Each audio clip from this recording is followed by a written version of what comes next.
Purpose gives power to goals. Without purpose, even big goals feel empty. Think about it for a second. How many times have you set a goal, felt excited for a few days, and then slowly lost interest? It happens to everyone. The truth is, motivation fades when your goal doesn't have meaning behind it. You can't wake up every morning driven by pressure. You wake up driven by purpose. This isn't another talk about setting goals. It's about understanding why you want what you want. It's about finding that real reason that makes you push forward even when no one's watching, even when it's not easy. Because once you know your purpose, you stop forcing progress. You start living it. Stay with me in this video because by the end you'll see how purpose can turn ordinary goals into something that actually moves you every single day. Chapter 1. Understand why you want more before you chase it. Most people wake up each day feeling that they want more success, more peace, more love, more meaning.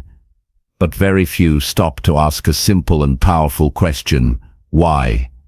Why do I want more? What am I chasing? What's really driving me? This question might seem small, but it's the foundation of everything. Because until you know why you want more, you'll never know what you're truly after. You'll run fast, but you'll run in circles. You'll work hard, but you'll feel empty. And eventually, you'll wonder why it all still feels incomplete. Understanding why you want more is the starting point of a meaningful life. It's where personal power begins. Most people try to build goals without knowing what fuels them. They set big dreams because someone told them to dream big. They follow what others are chasing. They measure themselves by what others achieve. And then they wonder why their motivation fades. The truth is, you can't build a strong life on someone else's definition of success. You can't borrow passion. You can't copy purpose. Your why must be your own. When you know your why, your goals stop being just numbers, titles, or possessions. They become expressions of who you are. You stop chasing approval and start chasing growth. You stop asking, "What should I do next?" and start saying, "This is what I must do." The difference is enormous. People who know their purpose don't need to be pushed. They move because they are pulled by something deeper inside them. But let's go back to the beginning. Where does the desire for more come from? It's natural. It's part of being human. Every person has a longing to expand, to grow, to reach beyond where they are. That's the way we're designed. Growth is not greed. Wanting more is not wrong. But it must come from the right place. When the reason is clear, the journey feels right. When it's not, even success feels hollow. So, how do you understand why you want more? You start with honesty. You ask yourself the questions most people avoid. Am I chasing this because it truly matters to me? Or because I want to prove something? Am I trying to build something meaningful, or just trying not to feel left behind? Would I still want this if no one ever saw it? These questions are uncomfortable, but they bring clarity. They strip away the noise and reveal what's real. If you look closely, you'll find that every strong goal is rooted in a personal reason. Someone who grew up struggling may want to build wealth not just for luxury, but for freedom and security. Someone who felt unseen might want to achieve not to show off, but to finally feel capable. Someone who's been hurt might want to help others heal. Beneath every goal is a story, and the deeper you understand your story, the stronger your drive becomes. That's what purpose really is, the meaning behind the movement. Without purpose, goals become pressure. You wake up tired because you're running for something you don't even believe in. But with purpose, the same work becomes fulfilling. You're no longer fighting the clock, you're creating your future. You start to enjoy the process because you know it matters. Many people think motivation is the secret. But motivation fades. What keeps you going is not a burst of energy. It's a reason that matters to you. When you're tired, purpose reminds you why you started. When you're afraid, purpose gives you courage. When life tests you, purpose gives you direction. It's the power that turns effort into excellence. Now, understanding your why doesn't happen in one moment. It's something you discover as you live, but it begins when you stop chasing and start questioning. You look at your life and ask, what moments made me feel most alive? What kind of problems do I care about solving? When do I feel at peace? What kind of person do I admire and why? These answers are clues to your purpose. They show you what truly moves you. If you want more out of life, start by defining what more really means to you. For some it might mean freedom. For others, connection. For some it's growth. For others, contribution. There's no single right answer. What matters is that it's yours, because the moment you define it, your energy changes. You stop wasting effort on what doesn't fit you. You stop comparing your path to someone else's. You start to walk with direction. Understanding your why also helps you build resilience. When challenges come, and they always do, you'll have something deeper to stand on. You'll remind yourself that what you're doing has meaning. People quit because they forget why they began. They get lost in the routine, in the opinions of others, in the frustration of slow progress. But if your purpose is clear, no setback can destroy you. You might slow down, but you won't stop, because your reason is bigger than your obstacle. Some people chase more because they think it will make them enough. But purpose teaches you that you were already enough. You just wanted to grow. That shift changes everything. You stop running from emptiness and start running toward possibility. You stop seeking validation and start creating impact. You stop trying to impress and start trying to improve. It's not wrong to want money, success, or recognition. Those can be good things, but they shouldn't be the reason. They should be the result. The reason must come from within. It might be the desire to give your family a better life, to help others rise, to prove to yourself that you can overcome. That's the fire that lasts. External rewards can fade. Internal purpose never does. If you want to understand your purpose, pay attention to what stays on your mind. Notice what bothers you when it's not right. Notice what excites you when you talk about it. Notice what you would do even if no one paid you. Your purpose hides in those moments. It's not always loud or dramatic. Sometimes it's a quiet pull that says, this is who I am. When you find it, protect it. Because the world will try to distract you. People will tell you to chase faster, do more, earn more. They'll measure you by numbers, not by meaning. But deep down you'll know what truly counts. You'll know that purpose gives your goals power. It turns ordinary days into meaningful steps. It makes effort feel worthwhile. You can't fake purpose. It shows in how you live. It shows in how you treat people. It shows in what you choose to do when no one's watching. And once you find it, you'll realize that having more was never about owning more. It was about becoming more aware, more giving, more alive. The beautiful thing about understanding your why is that it gives peace. You no longer need to rush. You no longer feel lost in comparison. You can be fully present where you are because you know where you're going. Every small step starts to feel like progress. You start to build a life, not just a lifestyle. When people come to me and say, I feel stuck, I often see that it's not a lack of opportunity. It's a lack of clarity. They're chasing something they don't understand. They're busy, but not fulfilled. The moment they reconnect with their reason, everything changes. Suddenly their energy rises. Their work has meaning again.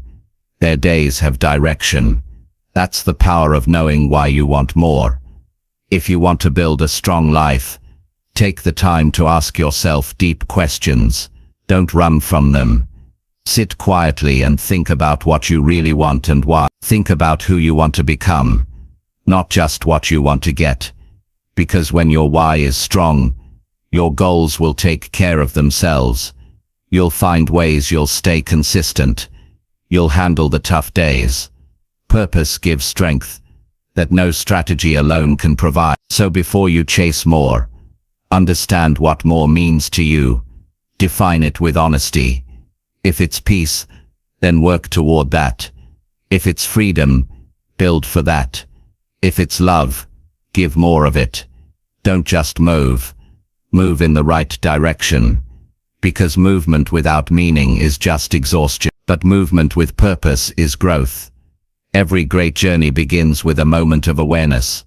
The moment you understand why you want more, you stop being lost. You stop chasing approval. You stop waiting for someone to tell you what matters. You start creating a life that feels right inside. That's when your energy aligns with your goals. That's when your efforts start to pay off in more than just results. That's when you stop surviving and start living. You were meant for more, yes, but not more noise, more pressure or more confusion. You were meant for more meaning, more clarity, more truth. And it all starts by asking yourself, why do I want more?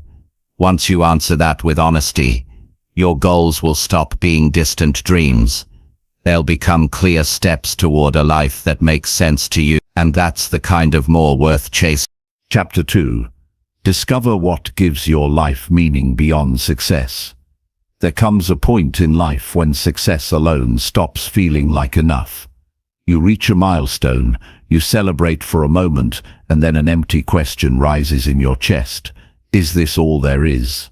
That quiet question is not a sign of failure, it's a sign of growth.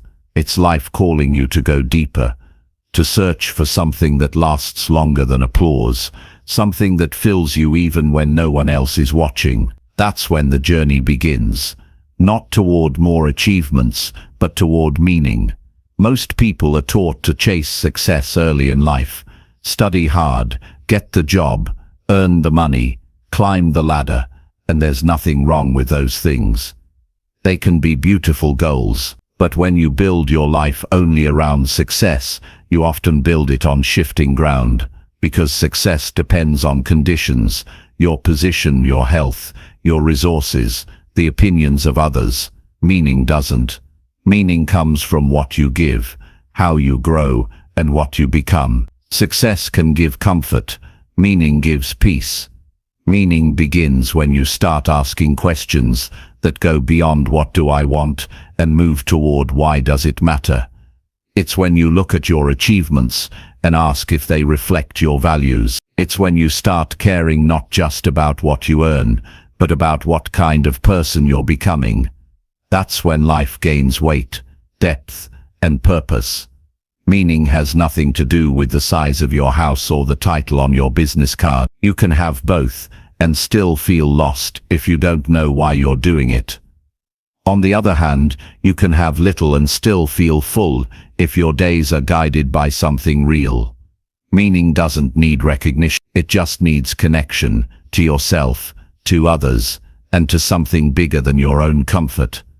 The truth is, a meaningful life is built through self-awareness. You begin to notice what kind of moments make you feel alive. Maybe it's helping someone solve a problem. Maybe it's teaching, creating, caring, or building something that lasts. Meaning hides in the moments when time disappears and your heart feels at peace. It's not about the spotlight, it's about alignment. Many people achieve what the world calls success, but feel empty because they never paused to define what success actually meant for them. They chased the image of success, not its substance. They reached the top of a mountain that wasn't even theirs to climb. That's why it's so important to stop and ask, what gives my life meaning beyond success? Meaning often lives in contribution. It's when you start using your growth to lift others. It's when your skills stop being tools for competition and become instruments for change. It's when you stop asking, "What can I get?" and start asking, "What can I give?" Because the deepest satisfaction doesn't come from accumulation, it comes from impact. The mind feels fulfilled when it learns, but the heart feels fulfilled when it helps. Every person has a unique source of meaning. For some, it's family. For others, it's creativity, service, or faith. For some, it's the pursuit of wisdom or personal mastery. There's no universal formula. The key is awareness. You must spend time alone with your thoughts, without distractions, and ask yourself, what kind of life would make me proud when it's all said and done? That answer won't appear in one moment, but you'll start to see patterns. You'll recognize what brings you peace and what leaves you restless. Success is about progress, but meaning is about direction. You can move fast and still go nowhere if you're not moving in the right direction. Meaning helps you choose wisely. It keeps you from chasing everything and losing yourself in the process. It tells you what to say yes to and what to walk away from. It's the compass that makes achievement feel worthwhile. When you connect your goals to meaning, your definition of success changes. It's no longer just about being better than someone else. It's about being better for something greater. You start valuing experiences over possessions, depth over appearance, relationships over recognition. You begin to measure your days, not by what you earned, but by how you live. A person driven only by success often feels restless, even when they win. There's always another race to run, another goal to chase, another standard to reach. But a person driven by meaning feels anchored. They can still have ambition, but it's balanced by gratitude. They can still want more, but they're not defined by it. Meaning gives stability in a world that never stops shifting. It's easy to confuse excitement with fulfillment. The thrill of success feels good, but it fades quickly. Fulfillment is quieter, deeper. It grows over time. You feel it when your actions match your values. You feel it when you go to bed at night, knowing you spent your day on something that mattered. That's the kind of satisfaction that doesn't need noise to discover meaning. Start observing your emotions honestly. Notice when you feel proud, when you feel drained, when you feel at peace. These feelings are signals. When you help someone and feel joy, it's not just kindness, it's alignment. When you work on something that challenges you and feel energized, it's not just effort, it's growth. Life constantly gives you clues about what matters most to you. You just have to listen. Meaning also grows from struggle. The moments that break you often become the moments that define you. Pain can shape perspective. When you've been through hardship, you understand value differently. You stop taking things for granted. You start to realize that meaning isn't found in what's easy, but in what's worth it. Success might give pride, but meaning gives strength. We live in a world that celebrates visible success, but rarely talks about invisible meaning. It's easier to show numbers than depth. But deep down, every human craves the same thing. To know that their life counts for something, that their existence made a difference. That's why the pursuit of meaning is not just personal, it's universal. It's what connects us all. When you live with meaning, you start making choices that match your beliefs. You stop trading your peace for approval. You stop staying busy just to feel important.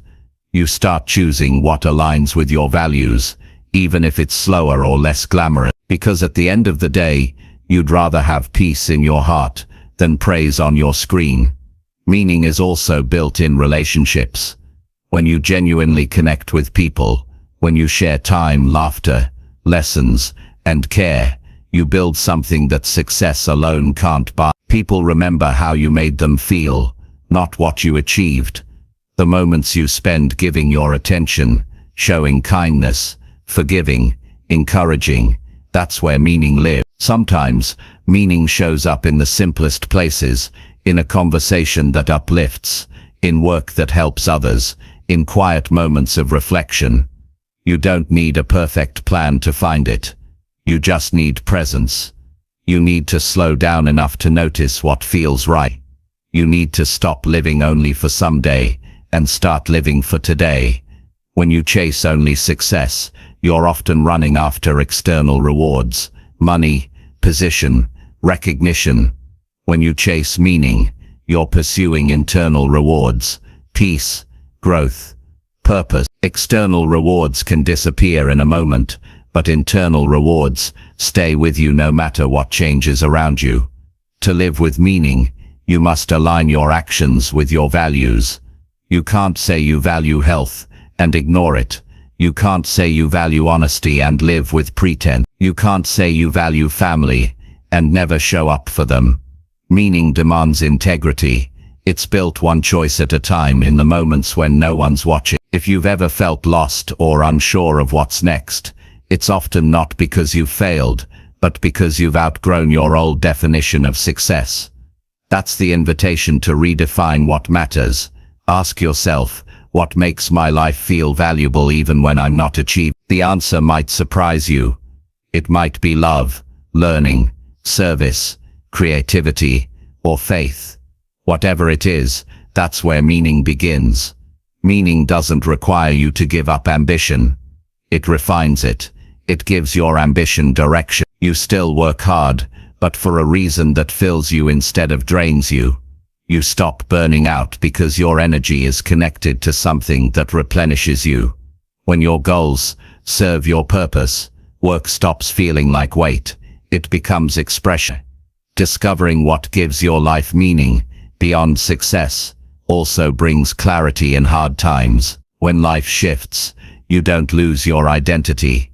You might lose a title, a job, or a position, but not your sense of self, because your worth no longer depends on what you have. It depends on who you are. That's the kind of strength no storm can take away. One of the greatest realizations you can have is that meaning is created, not found. It's not waiting for you in a single moment of revelation. It's built through daily decisions, what you pay attention to, how you respond to challenges, and how you treat the people around you. You don't stumble upon meaning, you practice it, and as you practice it, you start to notice a shift. You stop asking, how much can I do? And start asking, how much can I give? You stop asking, when will I get there? And start asking, who am I becoming as I walk this path? You begin to realize that the most meaningful life isn't about arrival, it's about alignment. The peace that comes from meaning is quiet but unshakable. You don't need to prove anything anymore. You just need to live truthfully. You begin to wake up with gratitude, not anxiety. You measure success, not by the trophies on your shelf, but by the calm in your mind. You learn to celebrate progress without losing yourself to perfection. When meaning becomes your foundation, life stops being a constant race. You still move forward, but now you move with intention. You choose goals that serve a purpose, not just your ego. You use success as a tool, not a trophy. You find balance between doing and being. In the end, success is not the goal, it's the result of living with meaning. When your work, relationships, and values align, success follows naturally. But even if it doesn't, you'll still feel full, because meaning is the only measure that lasts when everything else fades. So take time to ask yourself, not how to be successful, but how to be meaningful. Look at your life honestly. Ask what kind of legacy you want to leave. Ask what kind of person you want to be remembered as. The answers won't appear overnight, but the search itself will begin to change you. Because once you start living with meaning, every part of life becomes richer, deeper, and more real. That's when success stops being the destination and becomes the byproduct of a life well lived. That's when every day starts to feel worth it, not because you're achieving, but because you're becoming, and that is what gives life its true power. Chapter 3. Connect your goals to something that moves your soul. There is a kind of strength that doesn't come from ambition or pressure or the need to prove something. It comes from being connected to what moves your soul. It's quiet, but it's powerful. It's not about how much you do, it's about how much what you do matters to you. When your goals come from that place, your energy changes. You stop forcing yourself to work, and you start feeling drawn to it. You stop running after rewards and start running toward meaning. That's when your goals stop being just targets and start becoming expressions of your deepest self. Most people set goals based on what looks right, not what feels right. They ask, what should I do, instead of what calls me? They pick goals that impress others, but don't ignite them, and because of that, they lose energy halfway through. They wonder why they feel tired, uninspired, or disconnected, even when they're achieving things. It's not because they lack discipline, it's because their goals lack emotional connection. The truth is, goals without soul are hard to sustain. To connect your goals to something that moves your soul, you must start by listening to yourself. Not to your fears, not to your doubts, not to the world's expectations, but to the quiet part of you that knows what feels alive. You've felt it before, that pull toward something that excites you and scares you at the same time. That's the sound of your soul trying to guide you. When you ignore it, life feels flat. When you follow it, everything comes alive again. The most powerful goals are not built on obligation, they're built on emotion. They come from love, passion, belief, and purpose. If you've ever met someone who seems unstoppable, it's not because they have more energy, it's because they're emotionally invested in what they're doing. They care. They're not just working for results, they're working for meaning. That's the secret to lasting motivation. It takes courage to build goals from the heart instead of the mind. The mind wants safety, the heart wants truth. The mind says, do what's practical. The heart says, do what matters. The balance comes from honoring both. Choosing goals that make sense, but also make you feel alive. Because if your goals don't move you, you'll always need external pressure to keep going. But if your goals come from something deeper, they'll pull you naturally. The soul knows what it wants long before the world does. It's that natural pull you feel towards something. Writing, helping, building, leading, healing, teaching, creating, exploring. You might not know how it will all fit together, but you know it feels right. When you honor that pull, your life starts aligning with who you truly are. That's not luck, that's connection. Every person has something that lights them up. It might not look important to others, but to you it means everything. It's the work you could do for hours without feeling the time pass. It's the kind of impact that makes you proud, not just successful. Those are the clues to what moves your soul. The more you build your goals around them, the more authentic your life becomes. When your goals are connected to your soul, effort feels different. You still work hard, but it doesn't feel like a struggle. You wake up with direction, not dread. You feel a sense of rightness, even when things are uncertain. That's what people mean when they talk about fulfillment. It's not about everything being easy, it's about everything being meaningful. The world will always try to convince you to chase what's safe, common, or guaranteed. But safety without meaning is slow death. You can have stability and still feel empty if what you do doesn't touch your heart. The challenge is not just to achieve, but to achieve something that speaks to your essence.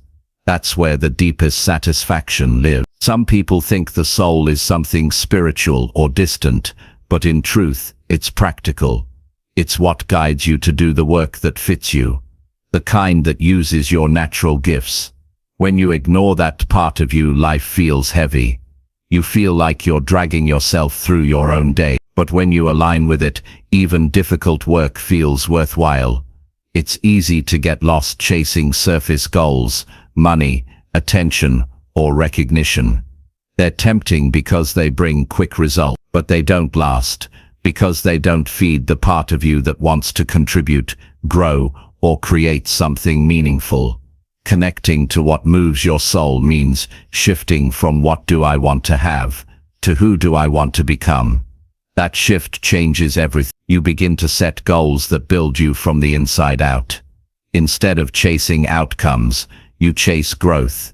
Instead of wanting to look successful, you want to feel fulfilled. Instead of comparing yourself to others, you focus on living your own truth. When you live this way, your achievements no longer control your self-worth. You already feel whole because your work reflects your values. Think about the moments when you felt deeply alive. Maybe it was helping someone overcome a challenge, creating something from nothing, sharing a message that inspired others, or simply being there for someone who needed you. In those moments, you weren't thinking about winning or losing. You were just being fully present. That's the energy your soul recognizes. When your goals come from that same energy, you find consistency that discipline alone can't create. Discipline is easier when your heart is in it. You don't have to force yourself to show up when what you're doing matters to you. You do it because it feels like part of who you are. You're not pushing yourself, you're expressing yourself. That's why connecting goals to your soul is not a luxury. It's a necessity for long-term fulfillment. Your life becomes more peaceful when your goals align with your inner truth. You stop feeling torn between what you should do and what you want to do. You start trusting yourself more. You begin to make choices that honor your values instead of your fears. You stop chasing validation because you already feel aligned in. That's where confidence comes from, not from pretending to be perfect, but from living in integrity with what moves you. One of the biggest mistakes people make is separating their goals from their heart. They treat life like a checklist: get the promotion, buy the house, hit the numbers. But when you reach those things without connection, they lose meaning fast. Real achievement is when your outer success reflects your inner calling. It's when your goals become an extension of your deepest intentions. You can't fake connection. You can't pretend something moves you when it doesn't. Your energy knows. Your body knows. You feel it in your mood, your health, your focus. If something drains you consistently, it's not aligned. But if something challenges you and still excites you, that's a sign you're on the right path. The soul doesn't crave comfort, it craves truth. Connecting your goals to your soul also gives you resilience. Because when your purpose is personal, you can endure setbacks without breaking. You can face criticism without giving up. You can fail and still feel proud, because your reason for doing it was never just the result. It was the meaning. That's what separates those who quit from those who grow. To find what moves your soul, pay attention to what stays on your mind. The things you can't stop thinking about, the problems you feel called to solve, the dreams that never quite leave you. Those are clues. They're not random. They're reminders of what you're meant to do. When you ignore them, you feel restless. When you follow them, life starts to make sense. It's not about making dramatic changes overnight. It's about small intentional steps that move you closer to your truth. Maybe it's spending more time on work that fulfills you. Maybe it's helping others in a way that feels natural. Maybe it's starting a project that reflects your passion. The key is to begin. Each step you take in alignment with your soul adds strength to your direction. You'll know you're aligned when your days feel lighter even when they're full. You'll still have challenges, but you'll face them with purpose. You won't need to constantly escape your life. You'll want to be present in it. That's what it means to live connected to what moves you. As you grow, your goals might change, but the connection should stay the same. Don't be afraid to evolve. Sometimes what moved you 5 years ago no longer fits who you are today. That's not failure. That's growth. The soul doesn't stay still, it expands. Keep checking in with yourself. Ask, does this still feel true to me? That simple question keeps your goals alive and authentic. It's easy to build a life that looks good but feels wrong. The real challenge is to build a life that feels right, even if it looks simple. That's where fulfillment lives, in honesty, not in image. You don't need to impress anyone when you're in love with what you're creating. You don't need constant approval when your actions already reflect your beliefs. Your soul moves through emotion, not logic. It knows through feeling. That's why sometimes, even when something makes perfect sense on paper, it still feels wrong inside. Don't ignore that feeling. It's guidance. It's your inner compass reminding you that success without connection is empty. The world may reward results, but life rewards alignment. There's no shortcut to this kind of life. It takes patience, awareness, and honesty. You must be willing to let go of goals that no longer fit you. You must accept that not everyone will understand your choices. You must trust that your fulfillment is more valuable than approval.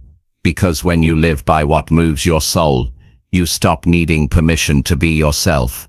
The greatest lives are not built from competition, but from contribution. They're built by people who followed what moved them, even when it was uncertain. They found energy in their purpose, and direction in their passion. They didn't just chase success, they created significance. Connecting your goals to your soul doesn't make life easier, but it makes it meaningful. You'll still face obstacles, but they'll shape you instead of breaking you. You'll still work hard, but it will feel like growth, not sacrifice. And you'll still dream big, but now your dreams will have roots. When your goals move your soul, you stop living for someday and start living with purpose now. You start seeing meaning in every step, even the small ones. You realize that true power comes from within, not from what you achieve, but from what you become in the process. That's the kind of life worth building. One where your goals don't just look good on paper, but feel right in your heart. One where your success reflects your soul. One where every day, no matter how ordinary, feels like it matters. That's what it means to connect your goals to something that moves your soul. Chapter 4. Train your mind to choose growth over comfort daily. Every day, life gives you two choices. You can choose comfort or you can choose growth. One gives you an easy day, the other gives you a better life. The truth is, the human mind naturally leans toward comfort. It wants safety, predictability, and routine. It resists anything that feels uncertain or uncomfortable. But the moment you start training your mind to choose growth, everything begins to change. Growth becomes a habit. Strength becomes a way of life. Confidence stops being something you search for. It becomes who you are. Comfort feels good in the short term, but it quietly limits you. Growth feels uncomfortable in the beginning, but it expands you. Most people spend their lives protecting their comfort zones, never realizing they're building invisible walls around themselves. They wait for motivation. They wait for the perfect time. They wait until it feels easier. But growth never feels easy. It feels like stretching. It feels like saying yes when your mind wants to say no. It feels like doing what's right instead of what's easy. The mind must be trained to see discomfort not as danger, but as a signal of progress. Every time you push through a little resistance, you strengthen that part of you that knows how to overcome. When you take a step into the unknown and survive it, your mind learns that fear doesn't have to control you. That's how growth works. It rewards courage. The more you practice it, the more natural it becomes. Training your mind begins with awareness. Notice your daily patterns. Notice when you avoid things because they feel hard or uncomfortable. Notice how quickly your brain gives you excuses. The moment you recognize these thoughts, you can challenge them. Growth begins in those small moments, when you choose action over avoidance. When you silence the voice that says, maybe tomorrow, and you move anyway. Every person has two inner voices. One whispers, stay where you are, it's safe. The other whispers, you can be more than this. The first voice is comfort, the second voice is growth. The difference between an average life and an extraordinary one lies in which voice you feel. The more you listen to growth, the stronger it becomes. It's like building a muscle. The more you train it, the more powerful it gets. Choosing growth over comfort doesn't mean chasing pain or rejecting rest. It means making decisions that serve your long-term self instead of your short-term feelings. Comfort says, avoid the gym today, you're tired. Growth says, go, because you'll feel proud after. Comfort says, don't speak up, people might judge you. Growth says, say it, because your truth matters. Comfort says, you're fine where you are. Growth says, you're meant for more. Every day you're faced with moments like these. They may seem small, but they define the direction of your life. A comfortable life can slowly become a trapped life. You start avoiding new experiences, new risks, and new opportunities, because they make you anxious.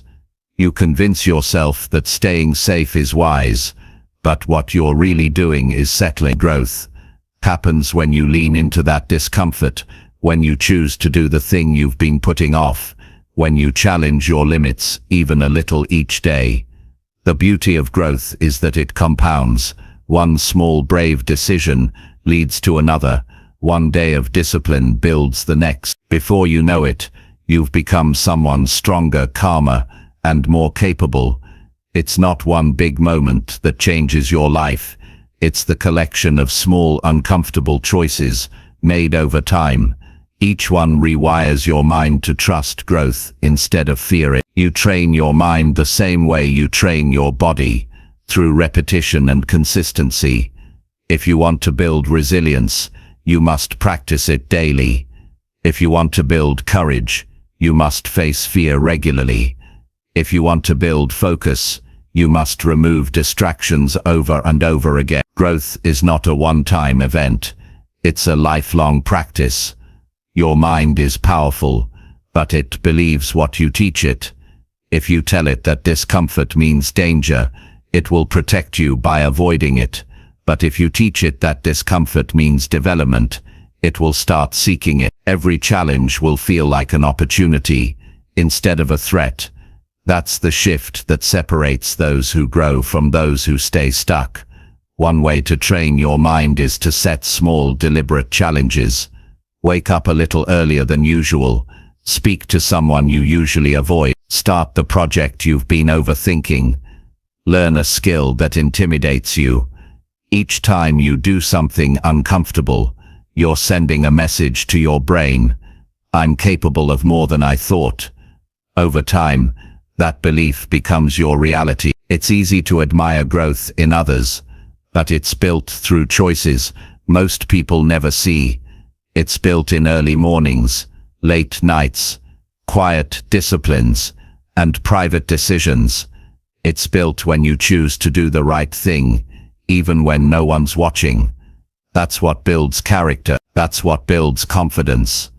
The greatest enemy of growth is not failure, it's comfort. Failure teaches you lessons. Comfort teaches you nothing. Failure shapes your character. Comfort keeps you stagnant. The reason most people never discover their potential is because they never allow themselves to be uncomfortable long enough to grow. They retreat the moment things get hard. But those who rise understand that growth and discomfort are inseparable. If you want to grow, you must stop treating discomfort as a problem and start seeing it as a teacher. It shows you where you still have work to do. It reveals the habits that hold you back. It exposes the limits you've built in your mind. Every time you feel that resistance, it's life asking you, how much do you really want this? Growth begins with the answer. There's a quiet power in people who choose growth daily. They're not the loudest, but they're consistent. They don't need attention, because their reward is progress. They find joy in showing up, in improving just a little, in mastering themselves one day at a time. While others chase comfort, they chase capacity. That's what separates dreamers from doers. Growth is not about intensity, it's about consistency. You don't need to change your entire life overnight. You just need to change one small choice each day. You don't need to be fearless. You just need to act despite fear. You don't need to be perfect. You just need to be willing. Growth is the product of persistence, not perfection. Some days, choosing growth means having difficult conversations instead of avoiding them. Other days, it means saying no to distractions that waste your energy. Sometimes it means staying disciplined when you feel lazy. And sometimes it means forgiving yourself and trying again tomorrow. Growth doesn't always look like strength. It often looks like patience. You must also understand that growth requires discomfort, because it's how you build resilience. Resilience is not built by avoiding stress. It's built by managing it. Every time you face a challenge and come through it, you teach your brain that you can handle more than you thought. That's how confidence grows, from evidence, not from wishful thinking. To train your mind for growth, you must feed it the right thoughts. What you focus on expands. If you constantly tell yourself, "I can't handle this," your mind will believe it. But if you remind yourself, "I can learn from this," your brain begins to look for solutions. You move from victim to creator. You stop reacting and start responding. The environment you keep also shapes how your mind grows. Surround yourself with people who challenge you, not those who keep you comfortable. Spend time with people who think bigger, live intentionally, and push you to rise. Energy is contagious. Growth-minded people remind you that discomfort is part of the process. They make it normal to improve. Comfort gives you short-term ease, but growth gives you long-term freedom. Every time you choose comfort, you reinforce limitation. Every time you choose growth, you expand possibility. One decision keeps you safe. The other makes you strong. Ask yourself which one you want to build your life around. Training your mind for growth also means learning to delay gratification. Comfort chases what feels good now. Growth invests in what feels right later. The person who chooses growth understands that today's discipline becomes tomorrow's confidence. You can't have both ease and excellence at the same time. You must decide what you value more, temporary comfort or lasting pride. Growth requires humility. You have to accept that you don't know everything, that mistakes are part of learning, that progress is messy. The ego wants comfort. It wants to look good, to be right, to avoid embarrassment. But the soul wants expansion. And that only happens when you're willing to be a beginner again and again. Choosing growth is also choosing responsibility. It means you stop blaming circumstances and start taking ownership. It means you stop waiting for ideal conditions and start creating them. It means you stop saying "I can't" and start asking "How can I?" Growth doesn't depend on luck. It depends on mindset. One of the most powerful shifts you can make is learning to enjoy discomfort. When you start seeing it as progress instead of pain, your relationship with life changes. You stop fearing challenges. You start seeking them. You realize that the moments that test you are the ones that transform you. You stop running from growth and start running toward it. Each day gives you a chance to practice this. When the alarm rings, when the workout feels hard, when the meeting feels intimidating, when the opportunity feels risky, those are all moments to train your mind. Each time you choose growth, you strengthen your belief that you can handle life, and that belief is everything. Growth is not something you achieve once and keep forever. It's something you renew daily. Every morning you decide again, Will I do what's easy? Or will I do what makes me evolve? And that choice defines who you become. The day you stop growing is the day you start declining. Life doesn't stay still. You're either moving forward or falling behind. Growth is not an option. It's a responsibility to yourself. You owe it to your potential, to your purpose, to your future self. When you train your mind to choose growth over comfort, you stop needing external motivation. You become self-driven. You start finding satisfaction in progress, not in perfection. You develop patience with yourself, because you understand that transformation is built through time and consistency. You realize that the most powerful victory is not over others, but over your own limitations. Every moment you choose growth, you build a stronger version of yourself. You become the kind of person who doesn't need to be pushed. You move because you know why it matters. You stop running from challenges and start running toward possibility. You live each day, knowing that comfort might feel good for a moment, but growth feels good forever. That's the life you're meant to build. Not one that stays safe, but one that keeps expanding. Not one that avoids difficulty, but one that turns difficulty into strength. Because in the end, success doesn't belong to the most talented or the most lucky. It belongs to those who trained their minds to grow when it would have been easier to quit. Chapter 5. Build emotional strength by doing what scares you most. Fear has a way of keeping people small. It hides behind excuses, disguises itself as logic, and whispers convincing stories about why you shouldn't take that next step. It tells you it's safer to wait, safer to avoid, safer to stay where you are. But the truth is, fear doesn't protect you, it limits you. Every fear you refuse to face becomes a wall between you and your potential.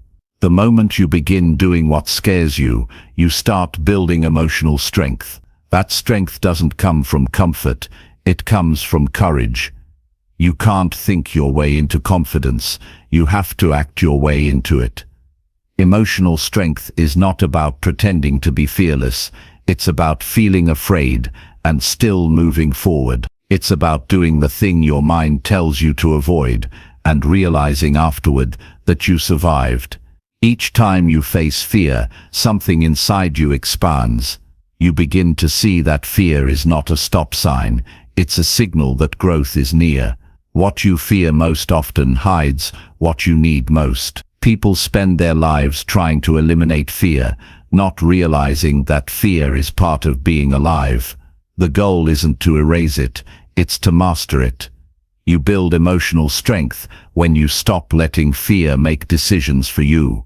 You take control of your reactions, your thoughts, and your choices. You replace panic with patience, avoidance with awareness, and hesitation with movement. That's how courage grows, one decision at a time. When you avoid what scares you, the fear grows stronger. When you face it, you weaken its power. That's how the mind works. The brain learns through experience. If every time fear shows up you retreat, the mind learns that fear is dangerous. But if you step into it and come out safe, it learns that fear is survivable. Slowly the feeling changes. Fear loses its control and confidence takes its place. You can read every book on bravery, but until you take action, you'll never know your strength. The lessons only sink in when you step into discomfort. Real courage begins in real life, in that phone call you don't want to make, that conversation you keep avoiding, that dream you've delayed for years. Each time you do what scares you, you prove to yourself that you are stronger than your emotion. That's what emotional strength is, discipline of the mind, not the absence of emotion. Courage is a muscle, and fear is the weight that strengthens it. Every time you lift that weight, even a little, you grow. Avoiding fear makes it heavier. Facing it makes you stronger. The secret is to start small. You don't need to jump into your biggest fear right away. Start with something slightly uncomfortable. something that makes your stomach tighten a little. Speak up when it's easier to stay quiet. Try a new skill when you feel unsure. Say yes to something that challenges your routine. Those small acts build momentum, and soon what used to scare you will start to feel normal. Most fear is not about danger, it's about discomfort. It's the fear of judgment, rejection, failure, or change. These are not threats to your survival, but to your ego, and yet they control people more than anything else. Emotional strength is built by breaking that pattern. You stop letting your ego decide your limit. You accept that rejection is part of progress, that failure is feedback, that discomfort is growth in disguise. The moment you stop running from these things, you begin to mature emotionally. Fear thrives in silence and avoid. When you talk about it, write about it, or take action against it, it loses oxygen. The more you understand your fears, the less mysterious they become. Ask yourself what you're really afraid of. Most of the time, it's not the event, it's the feeling that comes with it. You're not afraid of the presentation itself, you're afraid of embarrassment. You're not afraid of trying, you're afraid of looking foolish. But once you see fear for what it is, you can face it logically. Feelings lose power when you name them. There's a deep satisfaction that comes after doing something that scared you. It's not about pride, it's about liberation. You realize that fear didn't control you. You did what your old self thought was impossible. That moment of victory might be quiet, but it changes how you see yourself forever. You start to trust your own resilience. You begin to believe that no emotion can stop you from growing. The mind becomes stronger when it's tested. Just like the body builds strength through resistance, the mind builds confidence through challenge. Each fear you face becomes emotional training. You learn to manage adrenaline, calm your thoughts, and stay composed in uncertainty. Over time, you stop reacting automatically and start responding intentionally. That's when emotional maturity begins. You're no longer a prisoner of your own reactions. Doing what scares you also teaches humility. It reminds you that growth is uncomfortable, and that everyone struggles with something. It helps you understand people better, because fear is universal. Everyone has something that makes their heart race, their voice tremble, their hands shake. The difference between people who grow and those who stay stuck is not the absence of fear, it's the willingness to act anyway. You can't control fear, but you can control your focus. If you keep thinking about what could go wrong, fear wins. But if you focus on what you could learn, or how much stronger you'll be afterward, courage takes over. Your attention decides your strength. The more you focus on growth, the smaller fear becomes. One of the most powerful things you can do is to stop negotiating with fear. Don't give it power by arguing with it or waiting for it to go away. Move while it's still there. Take the step while your heart is still pounding. That's when real confidence is built. Confidence doesn't come first, it comes after action. You can't think your way into bravery, you earn it through behavior. When you do what scares you, you learn that most of your fears are exaggerated. The mind tends to magnify danger and underestimate strength. You build emotional control by challenging those assumptions. Each time you face something uncomfortable, your mind recalibrates what's possible. You stop overreacting to stress. You start trusting yourself in unpredictable situations. That's the foundation of inner strength. Trust in your own capability. The life you want will demand more courage than comfort. The goals that matter most will always bring some fear. That's the price of growth. But the reward is worth it. Peace of mind, self-respect, and the quiet power of knowing that you can handle whatever comes. Once you've faced fear and survived, life doesn't intimidate you the same way. You stop being controlled by what if. You start being guided by why not. Emotional strength is not built in isolation. It grows through experience. The more you expose yourself to real challenges, the more resilient you become. The mind adapts. It learns that uncertainty doesn't mean danger, that discomfort doesn't mean failure, that fear doesn't mean stop. When you live this way, you stop waiting for the perfect conditions to act. You realize that courage isn't something you find, it's something you create. When fear appears, don't ask, how do I get rid of this? Ask, what is this trying to teach me? Every fear hides a lesson. Fear of speaking teaches communication.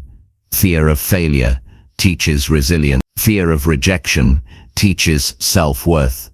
Fear of change teaches adaptability. If you face them one by one, you build a life that no longer crumbles under emotion. It's important to remember that courage is deeply personal. What scares one person might feel easy to another. Don't compare your journey. Your fears are your training ground. If something feels uncomfortable, that's where you need to go. Growth always lives at the edge of what you can currently handle.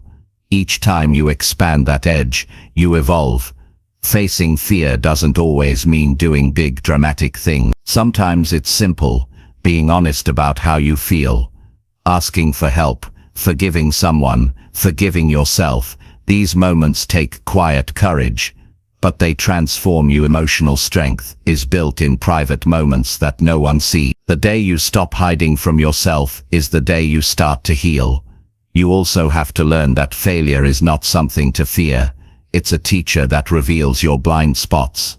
The more you fail, the more you understand yourself. You discover where you're strong, where you're weak, where you need patience. People who never fail, never grow, because they never risk enough to learn. Emotional strength comes from seeing failure, not as proof of inadequacy, but as evidence of effort. Courage grows best in honesty. Admit when you're afraid, but don't let that stop you. Admit when you feel unprepared, but take the step anyway. Fear loses control when you speak it out loud, and still act in spite of it. Growth doesn't require perfection, it requires sincerity. Every person you admire for their strength started as someone who was scared but didn't let that fear win. As you build emotional strength, you'll notice a shift. Fear still shows up, but it stops holding power. You begin to see challenges as opportunity. You start saying yes to things that once intimidated you. You begin to trust that even if you fail, you'll recover. That's real freedom, the ability to act without fear of being broken by the outcome. Emotional strength also creates calm. When you're no longer controlled by fear, you stop overreacting to life. You face problems with patience instead of panic. You stop needing certainty before you move. You start believing that whatever happens, you'll figure it out.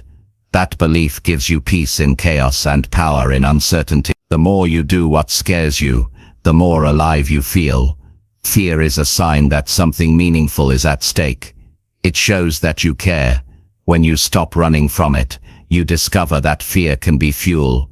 It sharpens focus, increases presence, and wakes you up to life. Without fear, there's no excitement. Without risk, there's no reward. Without courage, there's no real freedom. So start with one fear. Pick something that's been holding you back and face it head on. Don't wait until you feel ready. Take the step while you're scared. You'll never eliminate fear, but you can train yourself to move with it. That's how emotional strength is built, through repetition, through honesty, through courage in action. Over time, you'll notice that what used to terrify you now feels small. You'll realize that you've grown quietly, consistently, by doing the things that scared you most. You'll see that courage is not the absence of fear, but the mastery of it. You'll understand that emotional strength is not a gift, it's a decision you make daily. And in that moment, when you look back and see how far you've come, you'll feel something powerful, a deep trust in yourself. You'll know that no matter what challenges come next, you can face them, because you've built the strength that only comes from doing the very things that once scared you most.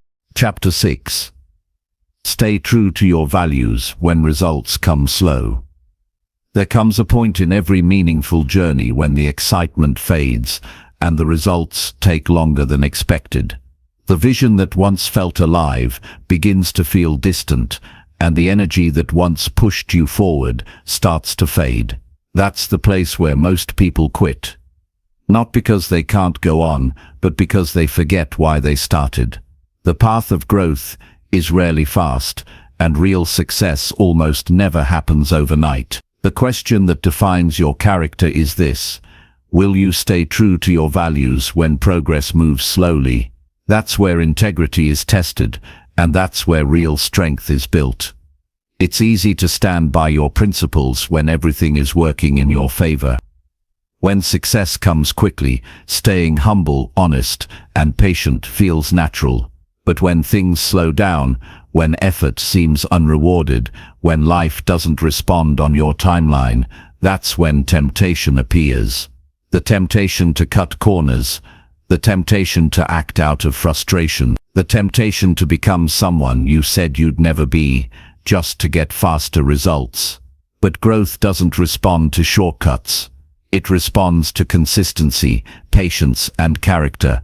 When you measure your worth only by outcomes, slow progress feels like failure. But when you measure your life by values, progress becomes about who you're becoming, not just what you're getting. Staying true to your values means doing what's right even when no one notices, keeping your word even when no one reminds you, and moving with integrity even when it's inconvenient. That kind of strength doesn't show up on charts or metrics, but it's what builds unshakable confidence. Values are not for the good days, they're for the slow days. They're the compass you use when results disappear, when applause fades, and when no one is cheering you on. If you let outcomes determine your behavior, you'll live in a constant cycle of highs and lows. But when your actions are grounded in your values, you stay steady. You stop needing external validation because your direction comes from within. There's a reason why most people give up when progress slows. They lose emotional connection to their principles. They forget that values are not goals, they're anchors. Goals change, values don't. You can change what you want, but you can't afford to lose who you are. Because when you lose that, even winning feels empty. Staying true to your values is what allows you to walk through slow seasons with peace, instead of frustration. Patience is not weakness, it's emotional discipline. It's the ability to delay rewards because you trust that your path will pay off in time. The strongest people are not those who move the fastest, but those who stay the most consistent when no one is watching. They know that rushing the process breaks the lesson. They understand that real growth happens in silence, when the world isn't clapping, but they keep showing up anyway. Staying true to your values requires emotional maturity. It means choosing honesty when lying might be easier. It means staying humble when pride would make you look stronger. It means keeping kindness alive when bitterness tries to take over.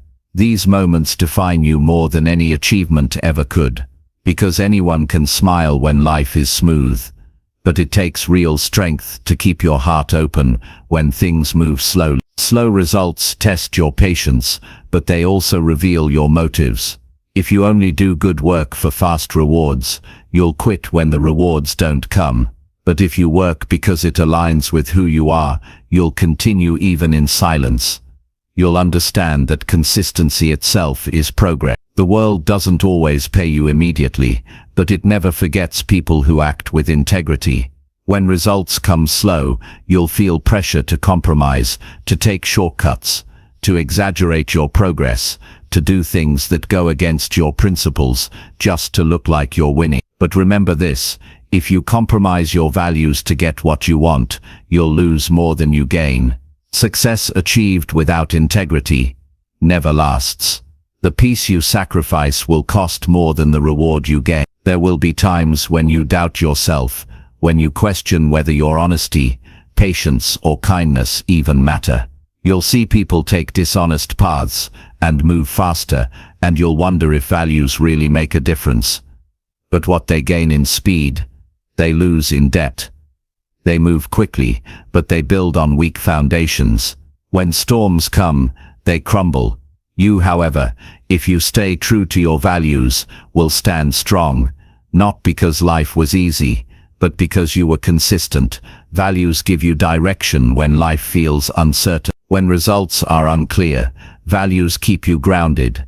They remind you of the kind of person you want to be.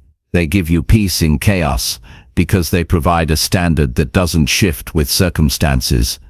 Without them, you drift.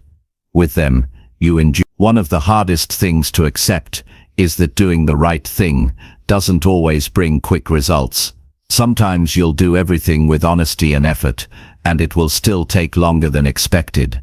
You'll question if it's worth it, but every act of integrity compounds over time. It builds a reputation, a mindset, a spirit that can't be shaken. You can't rush credibility.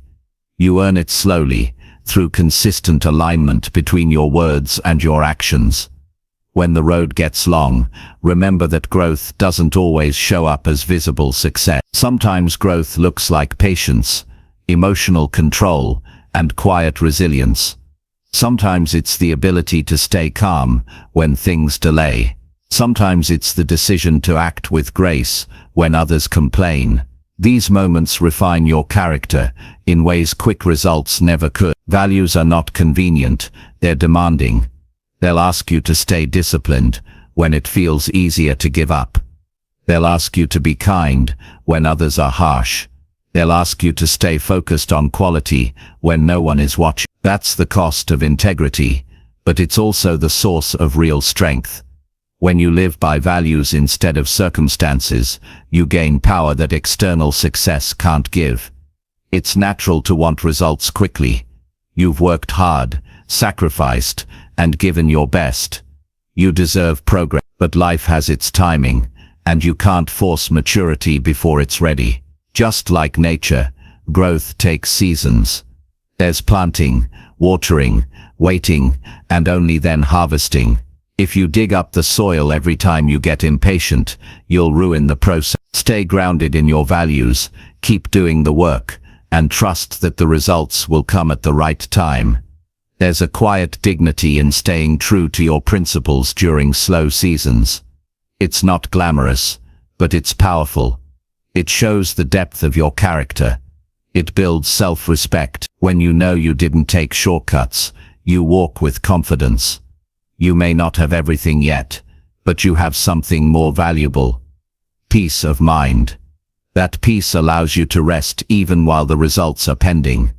When progress feels invisible, that's when discipline matters most. It's easy to show up when you're being praised, but showing up when no one notices builds a strength that can't be faked. Every time you stay true to your values in silence, you're strengthening your inner foundation. You're proving to yourself that your purpose matters more than your pace. You must remember that slow progress is still progress. Every act of patience is a victory. Every day you keep your integrity intact is a step forward.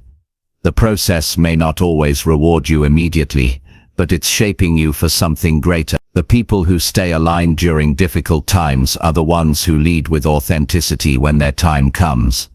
There's also something deeply fulfilling about knowing that your work, your growth, and your journey are all built on truth. You don't have to remember lies. You don't have to pretend to be something you're not. You don't have to chase every trend or compromise your morals for attention. You can rest in the fact that you're doing what's right for the right reasons. That kind of life brings a peace that quick success can't match. When results come slow, it's easy to start comparing yourself to others. But comparison is poison. It distracts you from your journey and pushes you toward decisions that don't fit your values. Stay focused on your own pace. Everyone's timeline is different. What matters is not how fast you move, but how true you remain while moving. Patience doesn't mean passivity. It doesn't mean waiting and doing nothing. It means continuing to act with faith and consistency, even when you don't see immediate outcome. It means doing your best, trusting the process, and letting time do its work. Results take time, because transformation takes time. And what lasts longest is built slowly. When you hold on to your values, you build resilience. You stop reacting emotionally, to slow results, because you know who you are and why you're doing it. You stop letting frustration dictate your behavior. You find meaning even in delay. That kind of mindset makes you unstoppable, because your motivation is no longer fragile. Every great story of success has chapters that no one sees, long seasons of waiting, rejection, and invisible progress. Those are the moments that build substance. Without those chapters, success would be shallow. Staying true to your values during those hidden seasons ensures that when success finally arrives, you'll be ready for it. You'll know how to handle it, because you earned it the right way. You have to decide who you want to be in the waiting. Will you let impatience make you bitter, or will you let it make you stronger? Will you chase quick wins, or will you trust the process? The choice defines everything. Your legacy will not be measured only by what you achieved, but by how you achieved. If you compromise your values to move faster, you might get ahead for a while, but you'll always look back with regret. If you stay true to your values when results are slow, you might struggle temporarily, but you'll sleep peacefully knowing you remained authentic. Integrity doesn't guarantee instant success, but it guarantees long-term fulfillment. Staying true to your values is not about being perfect. It's about consistency. It's about reminding yourself daily that your character matters more than your comfort, that your purpose matters more than your pace. It's about trusting that even when progress is invisible, growth is still happening beneath the surface. In time, the results will come. They always do. But when they do, they'll mean more because you'll know you earned them without losing yourself. You'll have not only success, but wisdom.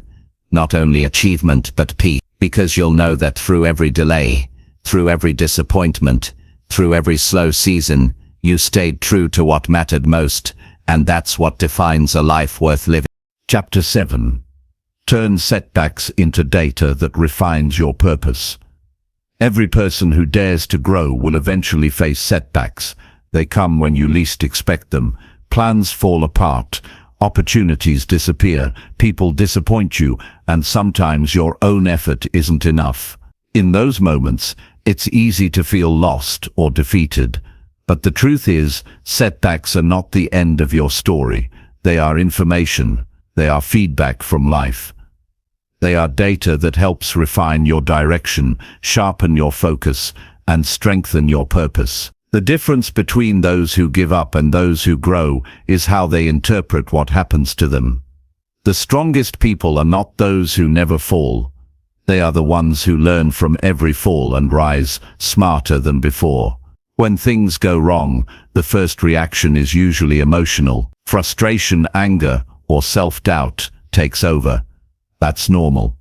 You're human, but once the emotion settles, that's when reflection begins. The question you must ask yourself is not, why did this happen to me, but what is this trying to teach me? That single shift changes everything. It takes you from a victim of circumstance to a student of life. Because if you can extract wisdom from failure, you turn pain into progress. Every setback becomes a stepping stone, not a stop sign. Setbacks reveal weaknesses, but not to shame you, to guide you. They show you where your system, your strategy, or your mindset needs improvement. They expose blind spots you might not see when things are going well. Growth hides in discomfort. When everything is working, you rarely stop to analyze, you just keep moving. But when life forces you to slow down, you start to notice what you missed before. That's the hidden value of failure. It forces awareness. It teaches lessons success can't. It takes emotional maturity to see setbacks as data. Most people personalize them. They think a failed project means they're a failure, or a rejection means they're not good enough. But setbacks are rarely personal. They're situational. They're part of the process of refinement. When a scientist runs an experiment and it doesn't work, they don't see it as failure. They see it as information. They adjust, test again, and get closer to the truth. That's exactly how growth works. Every result, good or bad, is feedback about what works and what doesn't. Life doesn't punish you with setbacks, it educates you through them. Every difficulty carries a lesson you need for the next stage. If you ignore it, you repeat it. If you study it, you rise above it. The key is not to rush through pain or pretend it doesn't hurt. The key is to sit with it long enough to understand what it's showing you. The insight you gain will become your advantage. When you turn setbacks into data, you stop asking, "Why me?" and start asking, "What now?" You stop dwelling on what went wrong and start focusing on what you can improve. That mindset shift builds resilience. It turns emotional pain into practical wisdom. You start to see life less as a battle to win and more as a process to master. Every mistake becomes a tool. Every challenge becomes training. Your purpose is not fixed, it evolves as you evolve. Setbacks refine it by revealing what truly matters to you. Sometimes failure is life's way of redirecting you. You may lose something that looked perfect, only to realize later it wasn't aligned with your deeper purpose. You may get rejected from one opportunity only to discover a better fit elsewhere. These moments hurt in the present, but make sense in hindsight. The setback wasn't punishment, it was redirection. Think about the times in your life when things didn't go as planned but ended up making you stronger or wiser. Those experiences shape your clarity. They strip away illusions and force you to face the truth about your priorities, your limits, and your resilience. You begin to understand that purpose isn't found through ease, it's discovered through endurance. Turning setbacks into data requires honesty. You must be willing to face what went wrong without blaming others or running from discomfort. It's not about guilt, it's about growth. Ask yourself, what did I learn? What can I do differently next time? What patterns keep showing up? These questions turn pain into a lesson plan. Without reflection, setbacks repeat themselves.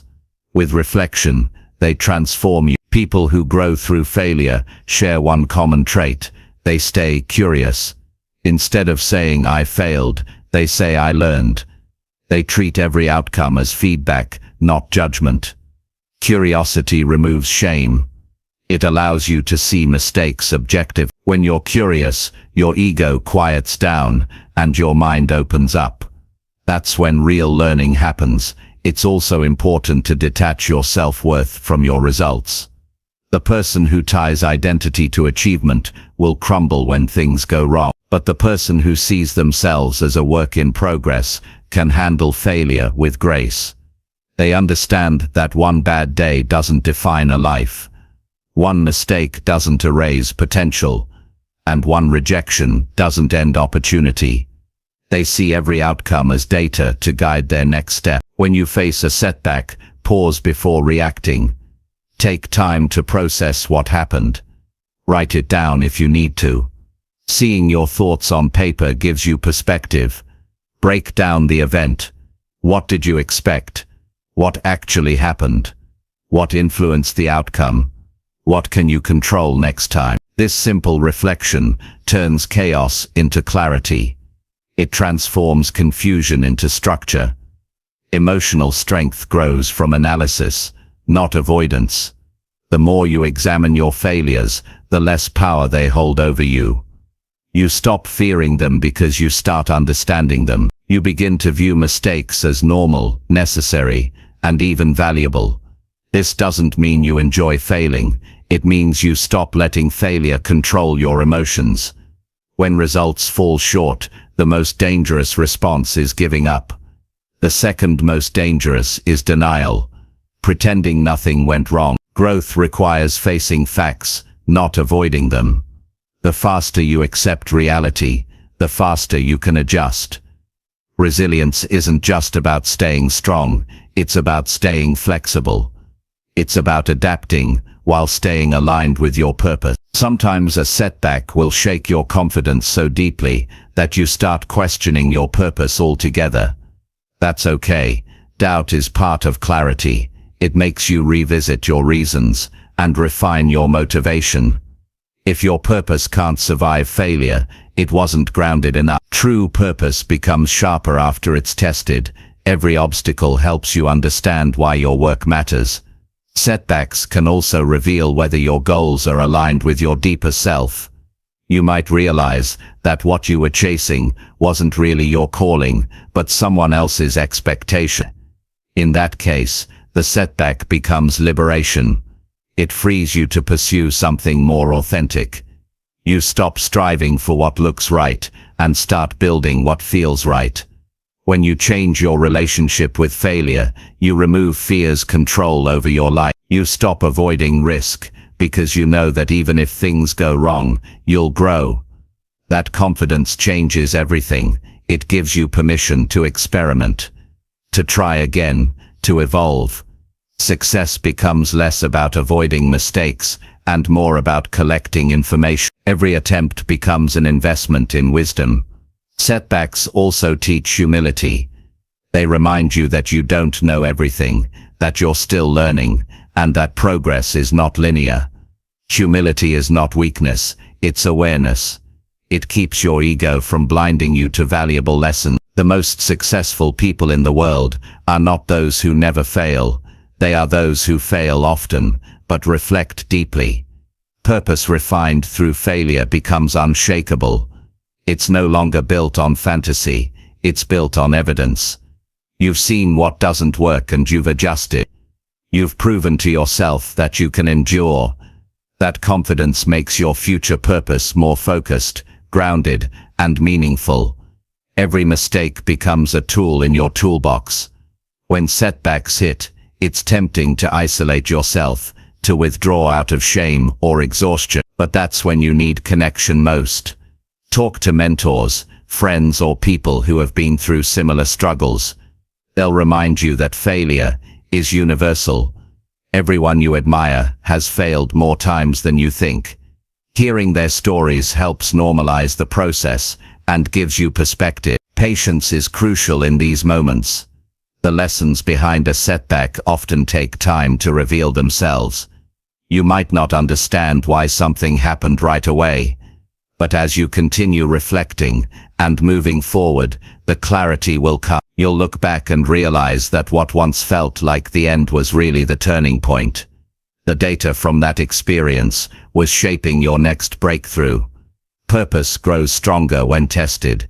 Each time life pushes back, it gives you a chance to prove your commitment. You begin to see that purpose isn't about everything going right. It's about staying faithful when things go wrong. It's about holding your vision, even when the plan changes. It's about trusting that the lessons you're learning in failure are preparing you for a future success that will last longer and mean more. To turn setbacks into data, you must shift from emotion to analysis. Feel first, then think. Let the disappointment pass, then get curious. Write, review, and adjust. Treat life like an experiment that's teaching you how to become your best self. That's how you refine your purpose. Not by chasing perfection, but by continuously improving through reflection. The more you live this way, the less fear controls you. You stop avoiding hard things. You stop doubting your worth when you fall. You become a learner, not a victim. You realize that the worst day often carries the seed of your best growth, and when you look back, you'll see that your setbacks weren't obstacles at all. They were direction. No success story exists without failure. No wisdom exists without mistakes. The people who create lasting impact are the ones who study their failures until they understand them. They extract every ounce of knowledge, turn it into strategy, and keep moving forward. That's what refining your purpose really means. It's not about rewriting your story, it's about learning from every chapter. So when life knocks you down, don't curse the moment. Collect the data, study it, adjust, grow. Every setback is information, every failure is feedback, every delay is direction. The lessons you learn now are the tools you'll use later, and one day, when you reach your purpose with clarity and strength, You'll realize that the things you once thought were holding you back were actually pushing you exactly where you needed to go. Chapter 8. Protect your focus from things that drain your energy. Focus is the foundation of progress. Without it, even the strongest purpose fades into noise.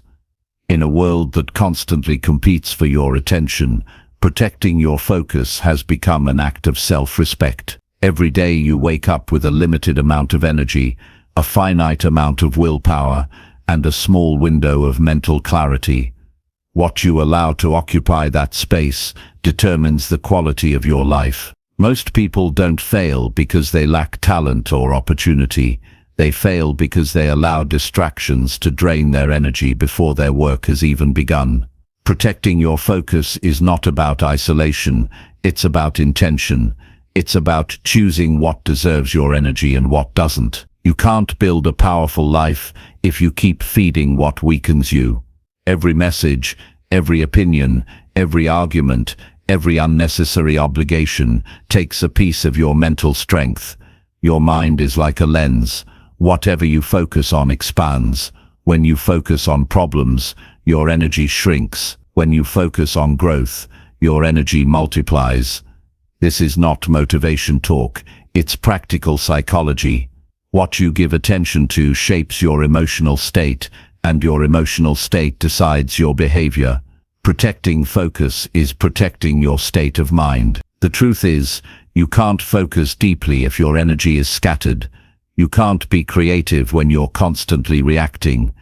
You can't move forward if you're constantly checking what everyone else is doing. Most people think they lack discipline, but what they actually lack is protection of their energy. They let their attention be stolen by every distraction that knocks. They scroll when they could be learning. They argue when they could be planning.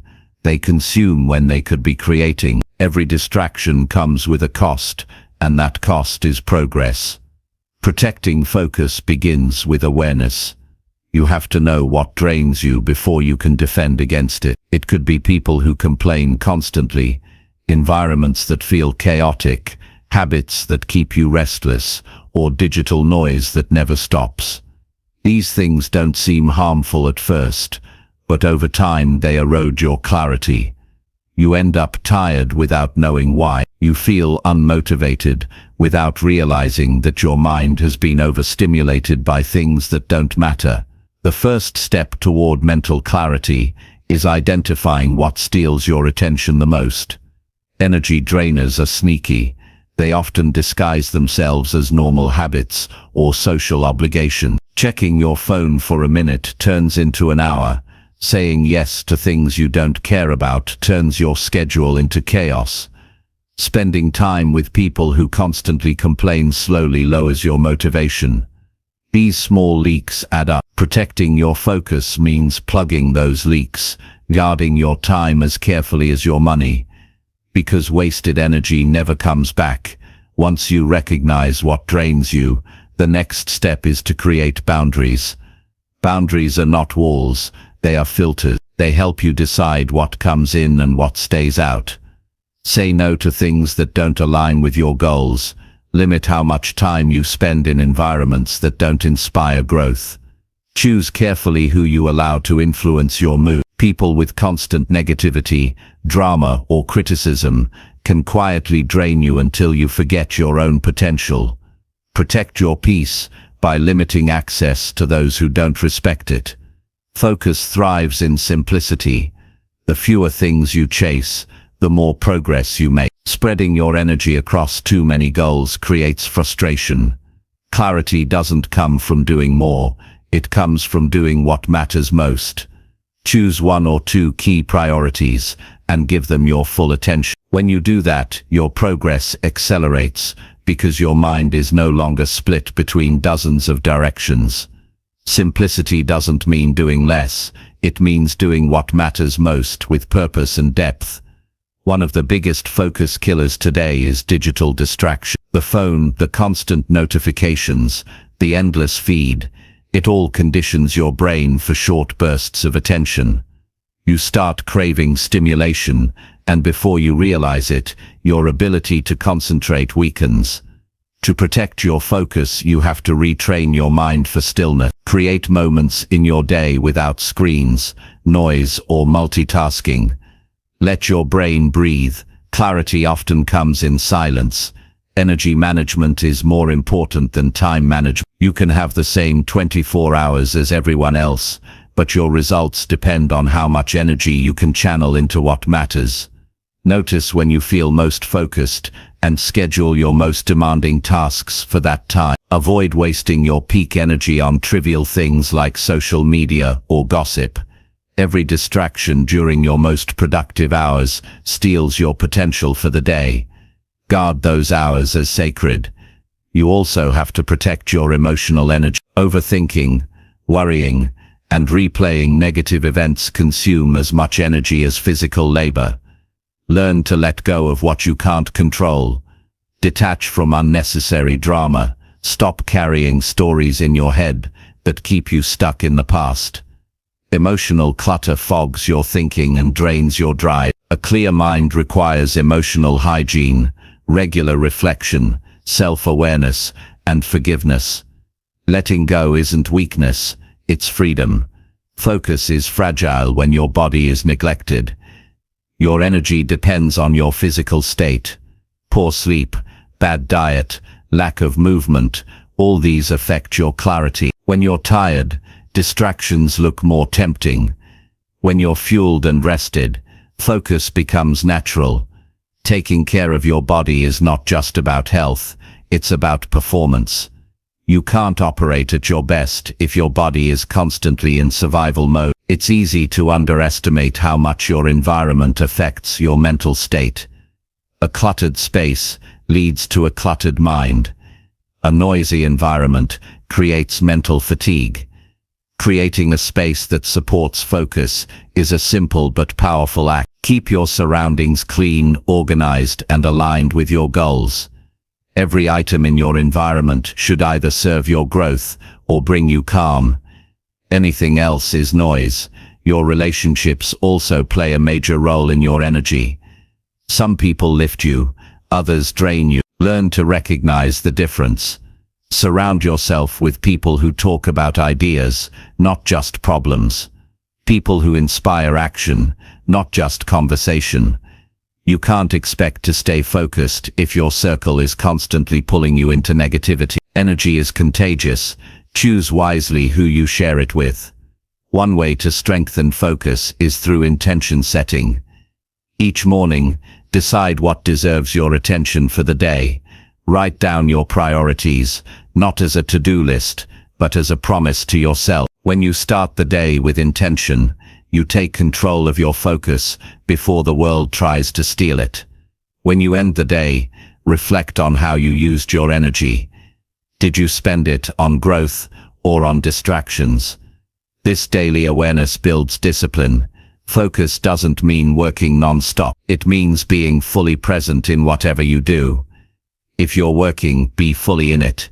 If you're resting, truly rest. Multitasking is a myth. It divides your energy and weakens your performance.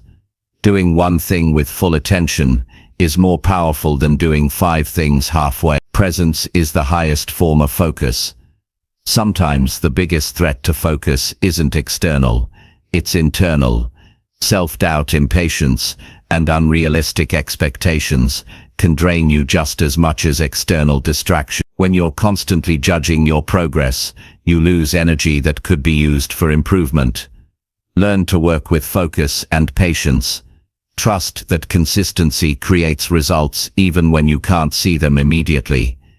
Peace of mind strengthens attention. There's also a quiet strength in learning to say no. Every time you say yes to something unimportant, you're saying no to something meaningful. Saying no is not rude, it's responsible. It's a way of protecting your purpose. You don't owe your time to everyone who asks for it. Your energy is your currency. Spend it wisely. You'll notice that the more you protect your focus, the more sensitive you become to what drains it. Things that once seemed harmless, mindless scrolling, gossip, unnecessary arguments, start to feel heavy. You begin to crave peace, clarity, and meaningful action. This shift is not isolation, it's evolution.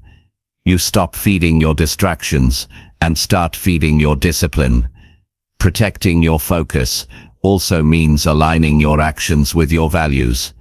When you live out of alignment, your energy divides. Doing things that conflict with your beliefs creates inattention. But when your choices match your principles, your mind becomes calmer, your energy flows smoother, and your focus deepens. Integrity creates clarity.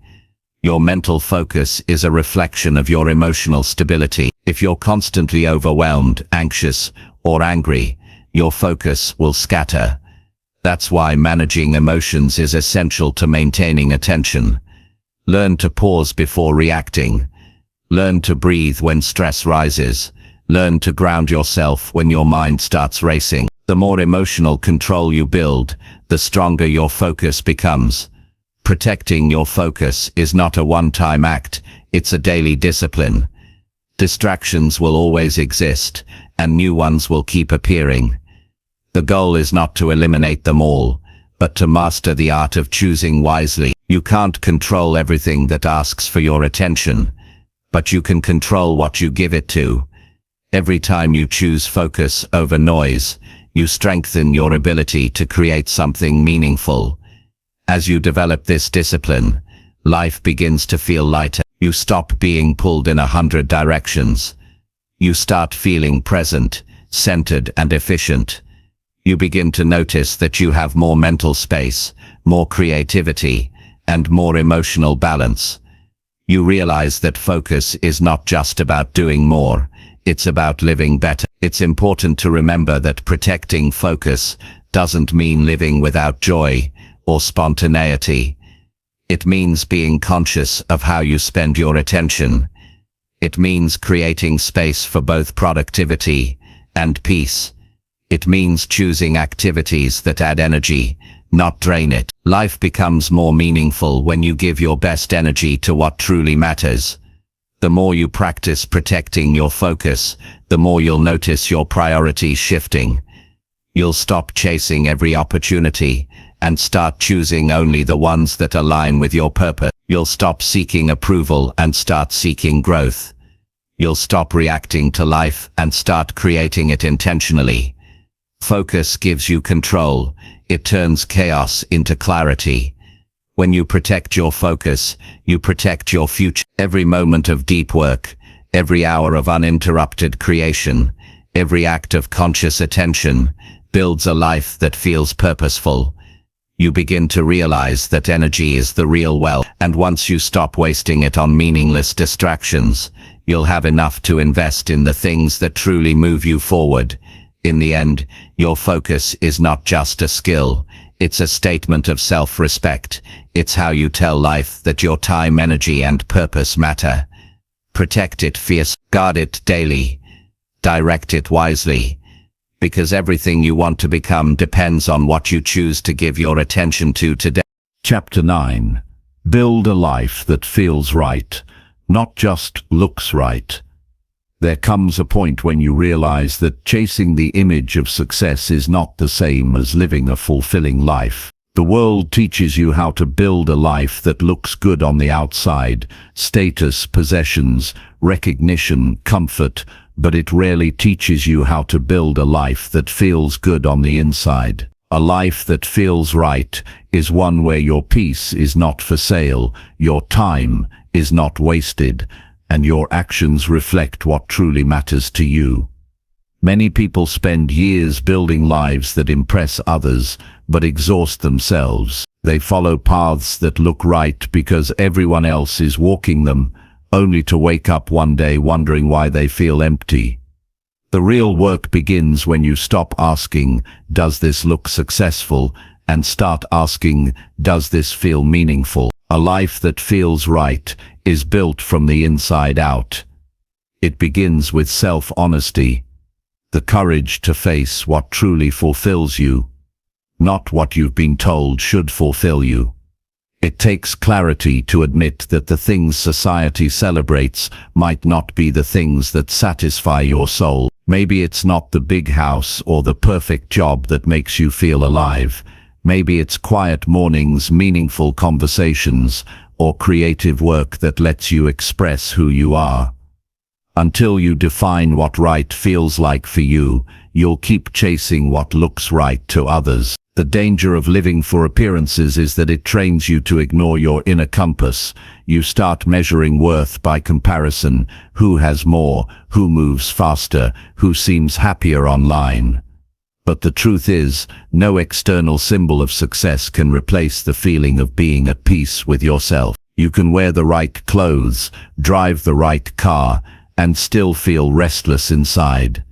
You can gain followers, titles, and applause, yet feel disconnected from your own purpose. When your outer life outgrows your inner foundation, emptiness fills the gap. A life that feels right demands alignment between your values, your actions, and your environment. When what you believe matches what you do, you live in integrity. You stop trying to impress and you start trying to contribute. Integrity is not about perfection, it's about wholeness. It's the quiet confidence that comes from knowing you're living by your own truth. It doesn't matter how good your life looks if you can't look yourself in the mirror with peace. The first step to building a life that feels right is slowing down enough to listen to yourself. Most people move too fast to notice when something feels wrong. They silence discomfort with distractions, busyness, entertainment, noise. But silence is where clarity lives. When you take time to be alone, you begin to hear the quiet truths you've been avoiding. Maybe you realize that your work doesn't excite you anymore, or that you've been saying yes to things that drain you. Maybe you see that you've built a life that makes sense on paper but doesn't make you happy. Awareness is the beginning of change. Once you know what feels right, the next step is courage. The courage to live differently. Changing direction doesn't mean failure, it means growth. It means you've outgrown a version of yourself that once fit. Some people will misunderstand it. They'll question why you'd walk away from something that looks good. But you'll know why, because you can feel that your peace, your health, and your authenticity matter more than their approval.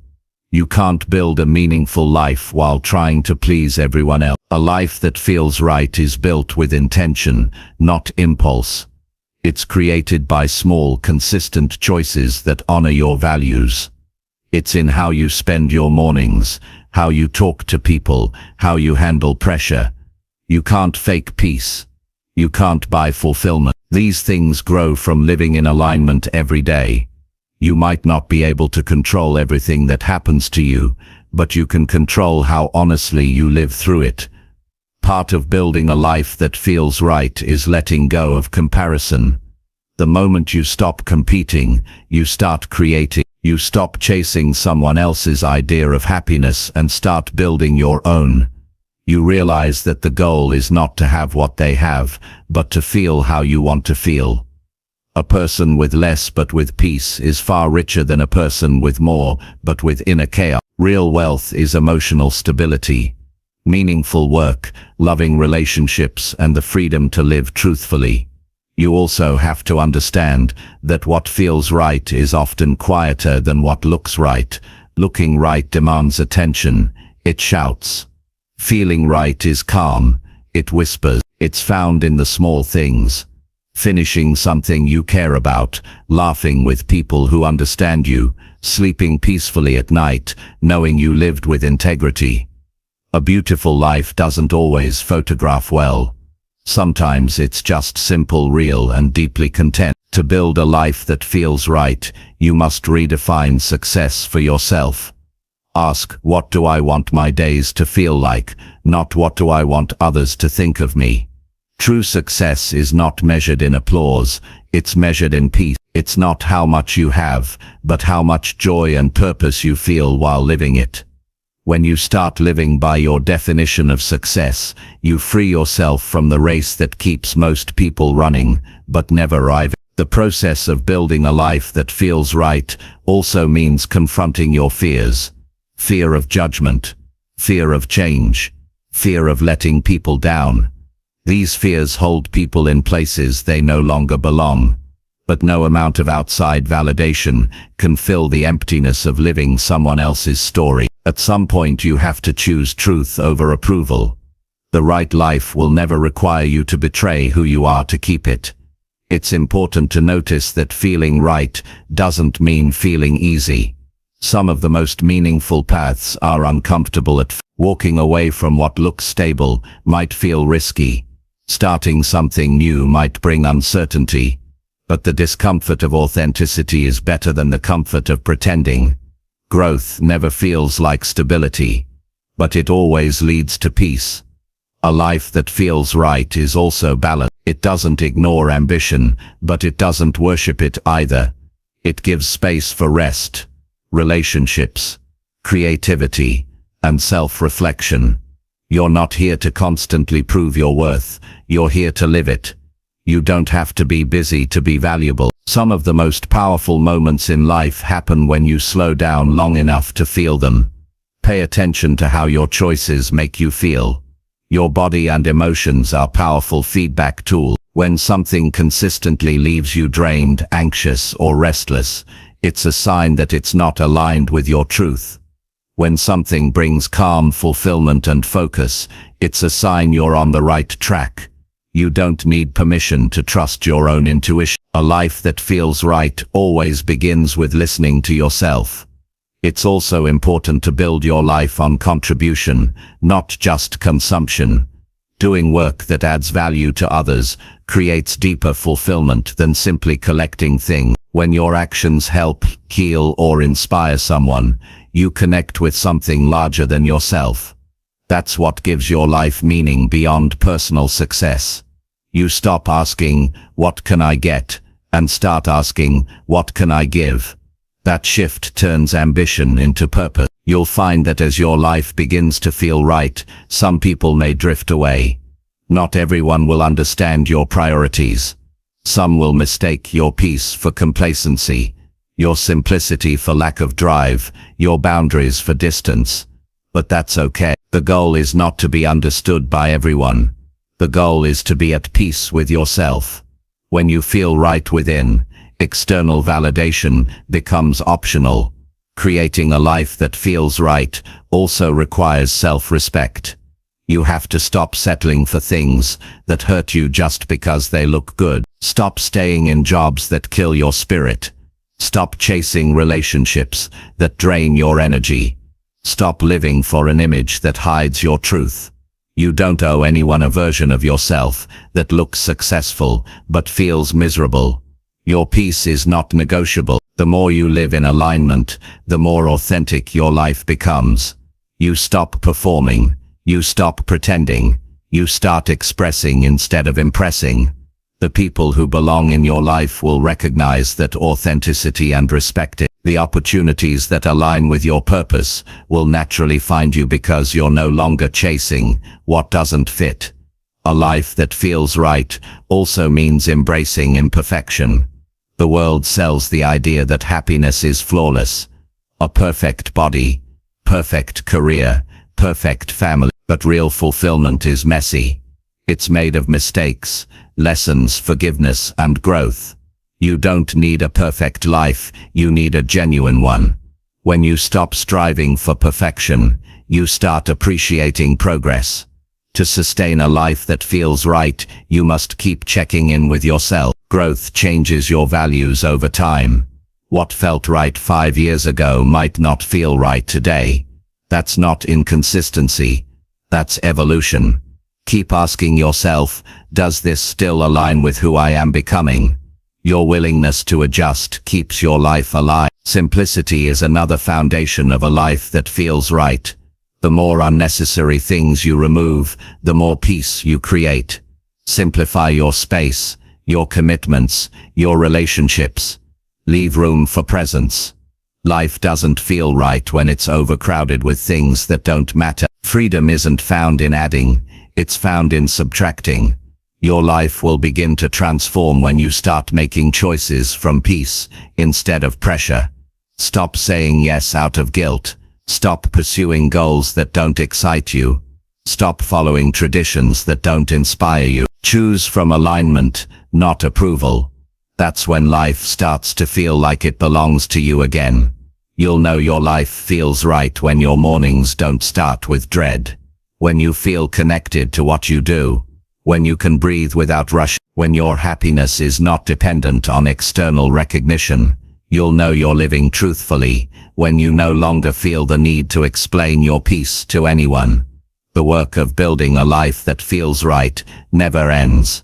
It's a continuous process of realignment, awareness, and courage. It's about listening, adjusting, and choosing what nurtures your soul. Some days will feel uncertain, but if you stay true to your inner compass, you'll always find your way back to balance. In the end, a life that feels right is not about how it looks in pictures or how others describe it. It's about how it feels when you're alone with yourself. It's about waking up with gratitude and going to bed with peace. It's about knowing that you're not chasing an image, you're living your truth. And when your life feels right on the inside, it naturally shines on the outside, not for display but as a quiet reflection of a person who finally found what truly matters. Chapter 10. Live each day proving your purpose through real action. Purpose is not a sentence you write down once and forget. It's something you prove every day by how you live, how you work, and how you treat people. Words may describe it, but only actions make it real.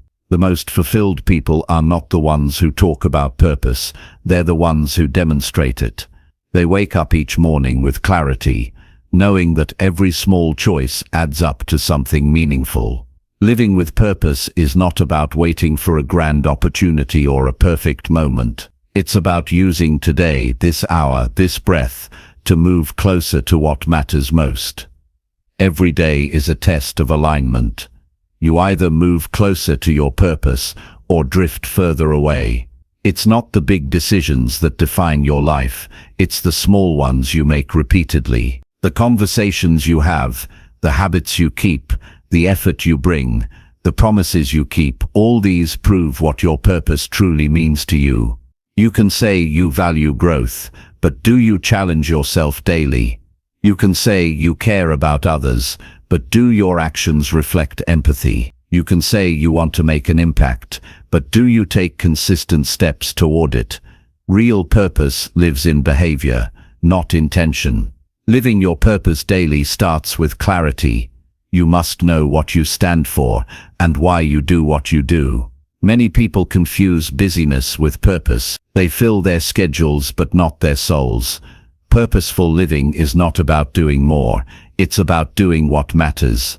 It's choosing quality over quantity, direction over distraction, meaning over motion. You don't have to know every detail of the future, you just have to know what you're doing today that moves you closer to something worthwhile. Purpose grows stronger when it's practiced. Each day you act on it, you build momentum. Each moment you choose integrity over convenience, you strengthen your foundation. You can't fake consistency. It's visible in the way you show up. The people who live purposefully don't wait for motivation, they rely on discipline. They understand that motivation is temporary, but commitment is steady. When you prove your purpose through action, you build a life that inspires others without saying a word. It's easy to talk about dreams when life feels exciting, but purpose is proven when things get difficult, when progress slows, when doubt appears, when comfort calls your name. That's where action matters most. Every time you move forward in spite of resistance, you reinforce your purpose. Every time you keep going after disappointment, you strengthen your spirit. Growth happens in those moments when your emotions say stop, but your values say continue. To live with purpose each day, you must decide that consistency matters more than intensity. It's not about massive gestures, it's about small repeated actions done with meaning. You don't need to transform the world overnight, you just need to do your part today. Send the message, make the call, practice the skill. Help one person. Finish what you started. Every purposeful action compounds over time into something extraordinary. The days you think don't matter are the days that shape your character the most. Living your purpose also means being accountable. You can't blame others, circumstances, or timing for the gaps in your progress. The person who takes full responsibility for their actions builds trust with themselves. Every time you follow through, you strengthen your belief that you can depend on your own word. Confidence doesn't come from affirmations, it comes from evidence. When you keep the promises you make to yourself, you stop needing external validation. You become self-driven because you know you're reliable. One of the biggest traps people fall into is waiting for the right time, the right mindset, the right conditions. But life doesn't reward hesitation. Purpose unfolds through motion. Clarity comes through doing, not waiting. You won't always feel ready, but readiness grows through repetition. Start where you are, use what you have, learn as you go. Every step you take teaches you what the next one should be. Purposeful action doesn't always feel glamorous. Sometimes it's repetitive, quiet, and unnoticed. You won't always see immediate results, and that's okay. You're not working for applause, you're working for alignment. The reward of purpose is not fame or recognition. It's the satisfaction of knowing your days mean something. It's the peace that comes from living true to yourself. When you go to bed at night knowing you gave your best effort, that's success. Action builds belief. The more you act, the more you trust yourself. Many people wait to feel confident before taking action. But it works the other way around. Action breeds confidence. The moment you take a step, you prove to yourself that you're capable.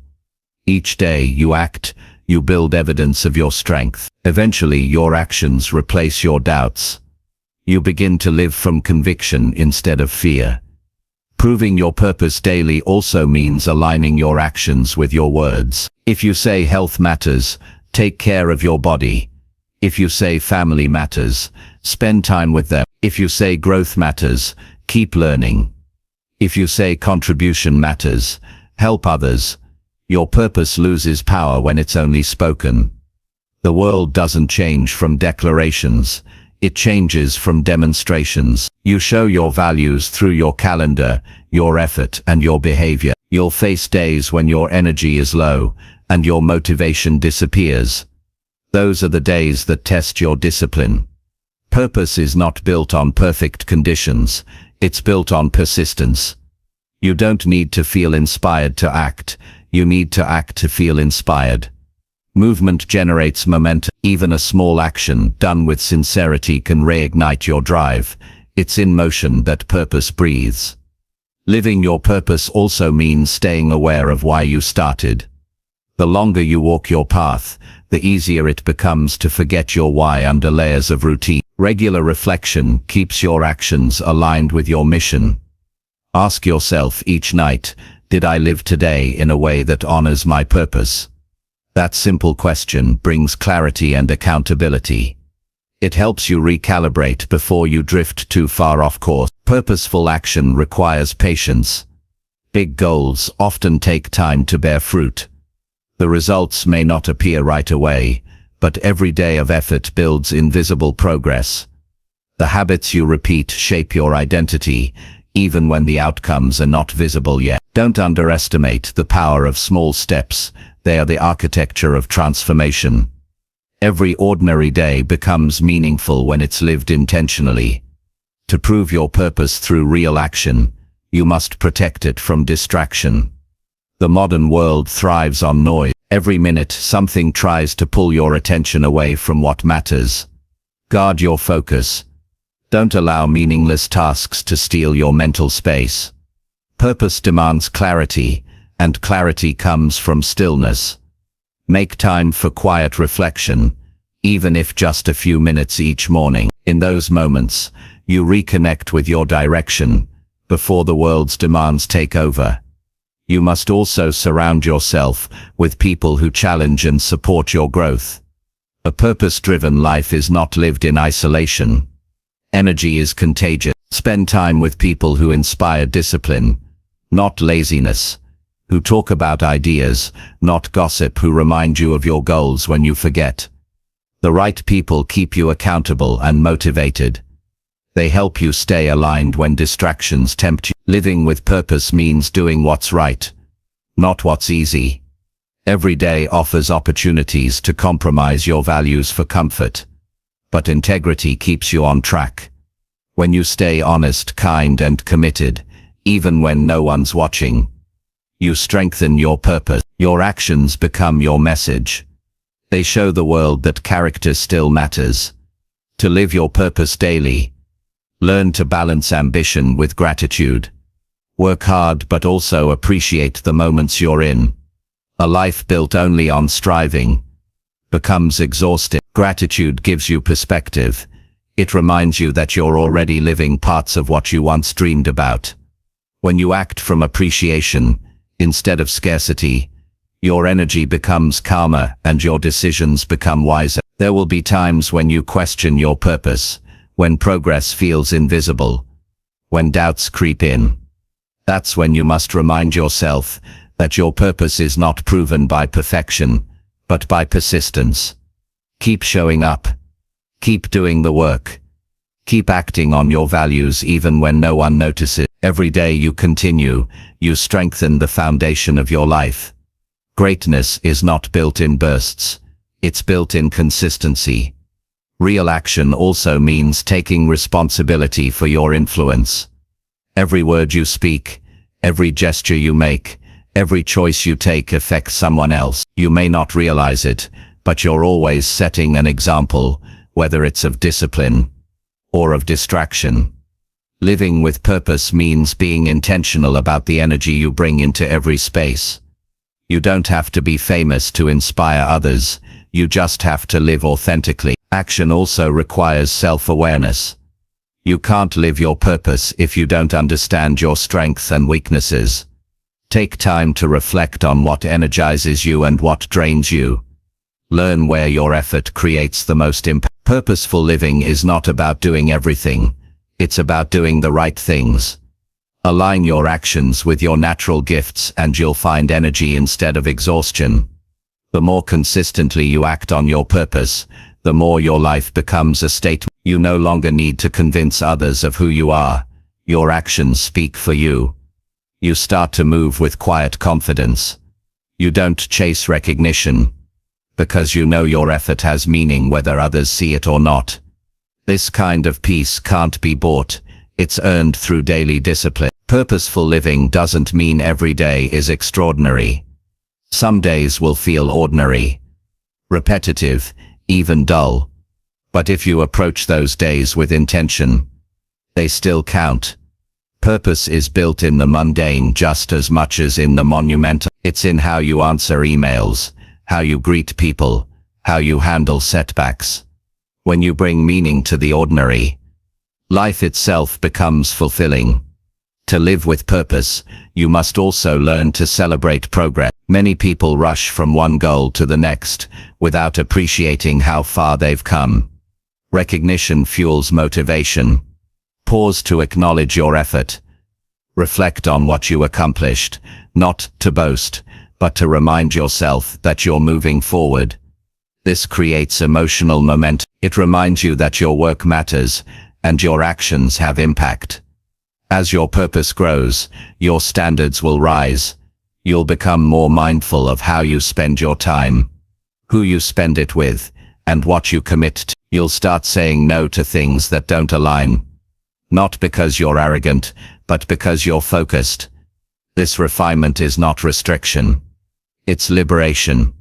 It's choosing what strengthens your mission over what distracts from. You'll know you're living your purpose through action.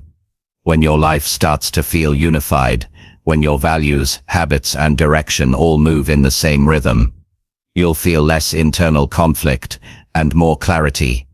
You'll stop needing to prove your worth, because your work will speak it for you. You'll begin to live with a deep sense of satisfaction that can't be shaken by results or opinions. Purpose without action is potential. Action without purpose is aimless. But when the two meet, life becomes powerful. Every day becomes a statement of who you are, and what you stand for. You wake up with reason. You move with focus, and you rest with peace. You no longer measure success by speed but by sincerity. You no longer chase meaning. You live it.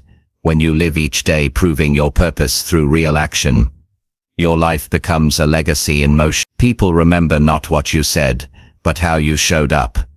They feel your energy, your integrity, your consistency. You may never know who you inspire, but your presence becomes a quiet reminder that purpose isn't something you find, it's something you live, one honest, disciplined, intentional day at a time.